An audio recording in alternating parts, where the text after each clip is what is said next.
Seems you can't have a cutting-edge mid-sized SUV of any kind these days without having a plug-in hybrid version, so Ford offers that tech with its third-generation Kuga crossover.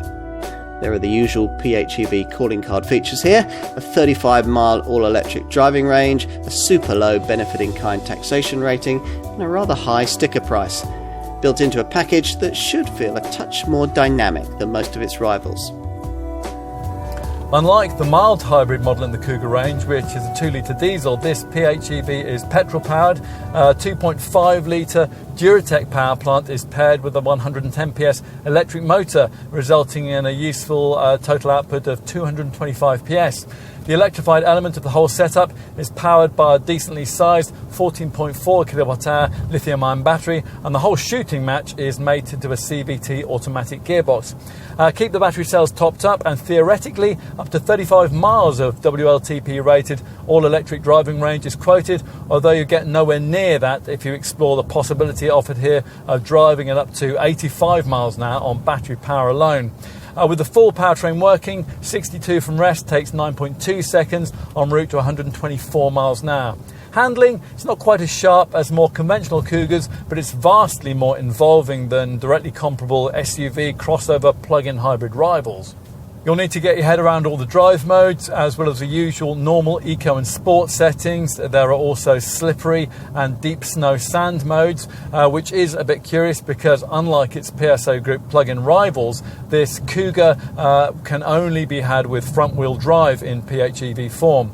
There are also 4 further settings for the electric drivetrain. EV Now focuses the drivetrain on all-electric output. EV Charge rather inefficiently tops up the battery using the engine, and EV Later holds the current state of charge so that you can save it for the urban driving that you might want to do later on in your trip.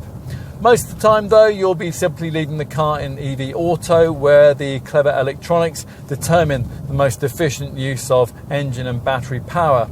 You can boost brake regeneration and therefore energy harvesting by clicking on an L button on the gear selector, and various drive system readouts, EV Coach, Eco Behaviour and Electric Efficiency combine with the available Eco Drive Mode setting to help you to drive more frugally. The quickest that you'll be able to recharge from empty is in 3.3 hours from the 7.4 kilowatt garage wall box that Ford offers at extra cost. Another thing a PHEV buyer would have to keep aside some cash for. A standard domestic 3-pin plug will charge the car in around 6 hours. The WLTP rated combined cycle fuel figure is up to 201.7 mpg, and there's a quoted WLTP CO2 return of 32 grams per kilometre that makes possible this plug-in variant's low 10% benefit-in-kind taxation rating. That's in year 1, it's 11% in year 2 and 12% in year 3. There are no really obvious visual giveaways that this plug-in variant is the PHEV model in the range, unless you're sharp-eyed enough to spot the extra flap for the charging point. If you're not familiar with this third-generation design, you'll find it to be significantly bigger than its predecessor, 44mm wider and 89mm longer, with the wheelbase increased by 20mm. At the wheel, it's much as it would be in a Focus hatch, with the usual 8-inch centre dash, Sync 3 infotainment touchscreen. You sit quite high, the cabin's pretty spacious, and there's plenty of tinsel added to upper spec variants to try to justify the more exalted price positioning, although ultimately some hard and scratchy lower order plastics betray this cabin's relatively humble origins. Upper spec variants get this 12.3-inch digital instrument cluster, which incorporates a right-hand power gauge showing in kilowatts the current output of either battery or engine.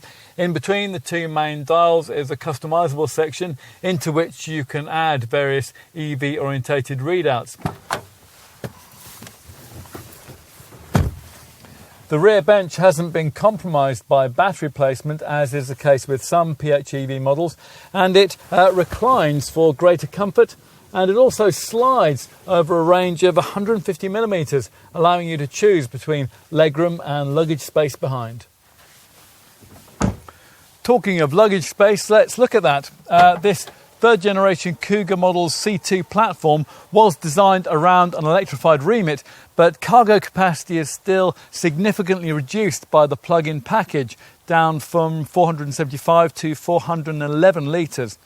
Slide the rear seat forward as far as it'll go, in which case there'll be very little legroom for the back seat folk, and there'll be 581 litres of room. That's down from 645 normally.